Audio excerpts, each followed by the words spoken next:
Hi mga kaamiga, kaamigo, ang lulutuin natin ngayon ay sinigang na baboyng buto-buto.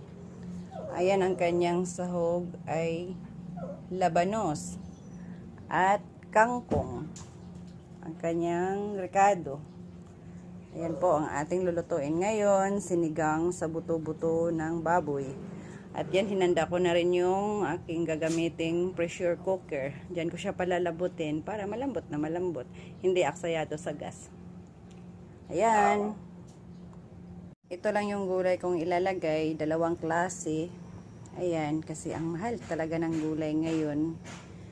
Kaya hindi na ako nagdadagdag. Pero nasa inyo naman yon kung damihan nyo ng gulay, lalo na sa probinsya, libre lang ang gulay doon. Hindi tulad dito sa Maynila na lahat mahal. Kaya masarap talaga manirahan sa probinsya kasi magtanim ka lang, may aanihin ka na. Kumbaga, problemahin mo yung ihahalo mo lang doon sa yung mga gulay. Ayan, nasalang na natin sa ating pressure cooker ang buto-buto ng baboy. Guys, malambot na siya. Ayun. Kumalas na sa buto kumalas na yung buto niya sa konting laman niya. Siya. Ayan. Tapos saka natin ilalagay ang kangkong. Ayan, lagyan natin yung kangkong. Medyo malanta na yung kangkong kung nabili Pero pwede na yan.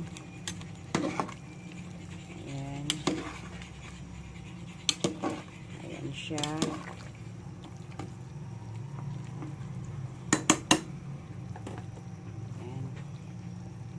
Ayan na yung hitsura niya. Nakakatakam na siya. Ayan.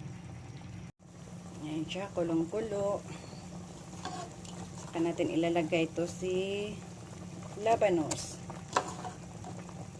Ayan. Lagyan natin si labanos. Sarap sana to kung may okra at saka sitaw. Ayan. Ayan. Halo-halo.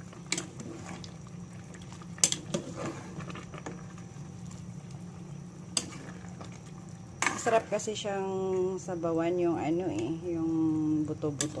Kasi mas malasa kasi siya. Masarap din to siya panglilaga. Pero ako ginawa ko siyang sinigang. Kasi gusto ko maasim. Ayun. Yung labanos naman nito ay half cook lang. Ang lambot niya. Pasaglit lang siya lutuin kasi pressure cooker.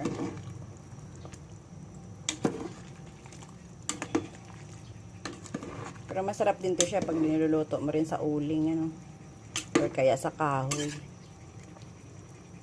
Ayun, titikman natin.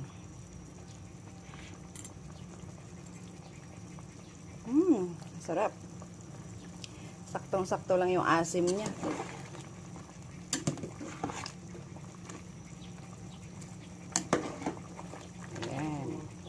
Luto na siya. Hi guys, kain tayo. Wala po sinigang ang aking niluto. Tsaka suka na may bawang. Tsaka pipino.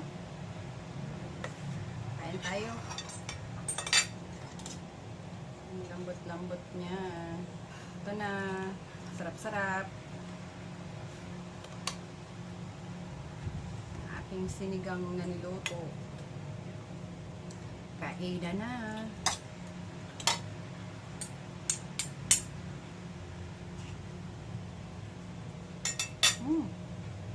Ang sarap.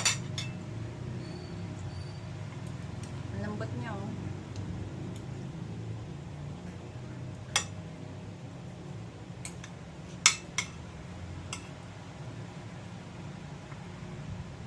Kain tayo.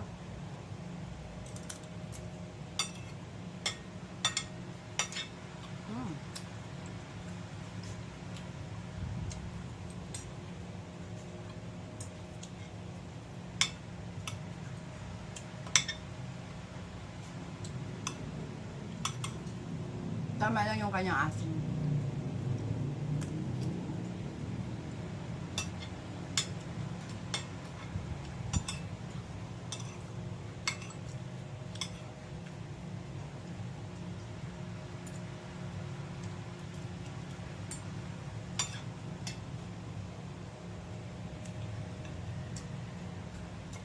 Ang lambot.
May langaw.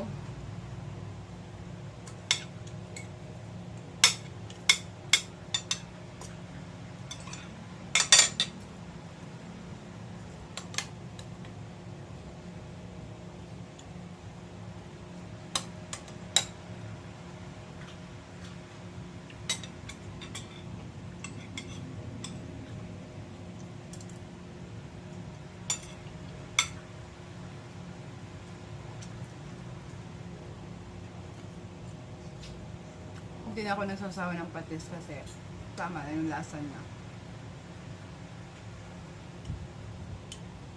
At saka bawas-bawas mas maaalap.